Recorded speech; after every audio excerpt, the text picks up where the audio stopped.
introduce our first speaker, Rick Brewer, who is currently a doctoral candidate and an assistant principal athletic director at a public school in Colorado. You have the floor.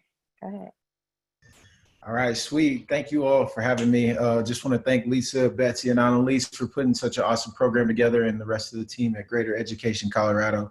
Definitely want to give a shout out to you all for having such a fantastic mission and getting our young folks prepared to live their best lives. I love to see that on the site, and then also your mission to really harness the power of grassroots activism in order to impact that change. I think, and I'm paraphrasing there, but I think that's a very powerful movement. In education, during COVID, our primary focus has really been on 4 major buckets, and that's technology, access, engagement, and equity. I find it rather disturbing that we were able to close a 2-decade technology gap in a matter of 7 days. Through just sheer willpower and determination. So now all of our students in the district have one-to-one technology, at least from 6th grade up to 12th grade. And if they did not have internet access, they now have that as well. So that was a primary focus, and that is a bonus. And it's just unfortunate that it took a world pandemic in order for us to get there. So it's amazing to see what we're capable of when the right amount of pressure is applied. The next piece is focused on access. I think one of the biggest challenges that we've seen is that a lot of our students who weren't necessarily able to access education, as it were in the traditional fashion, we were able to see tremendous gains in their levels of access in this particular fashion on electronic platforms.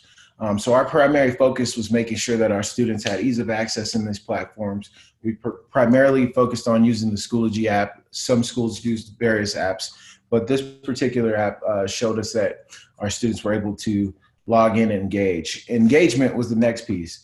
The major focus there, we had around an 80% engagement rate, which was about 3% lower than our traditional attendance rate on our level.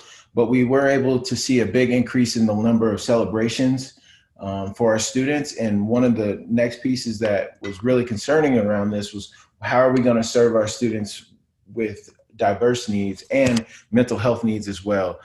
So we did a tremendous campaign of outreach, including home visits if needed, for students that weren't engaged on that level.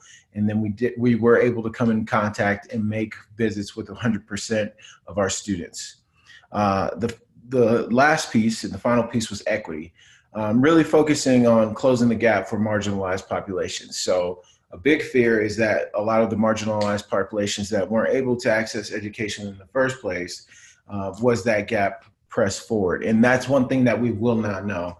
But I will say, for our special education department, they went above and beyond to present lessons live to our students and to have that FaceTime with them, although electronic. A lot of our students in the general education population did not have that opportunity. A lot of the classes were either pre-recorded or assignments were just determined ahead of time.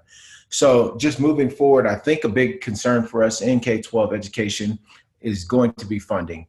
And we're going to have to use our voices in order to ensure that that funding is not cut in a manner that furthers the gap for those marginalized groups. As you mentioned, Lisa, we're in the bottom % of funding nationally.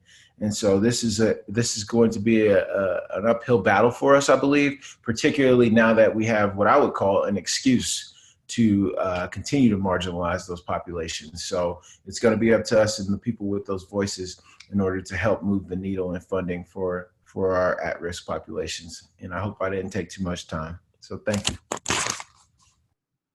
Great Education Colorado supports more solutions and less cuts, and we want to encourage you to sign a petition supporting Fair Tax Colorado.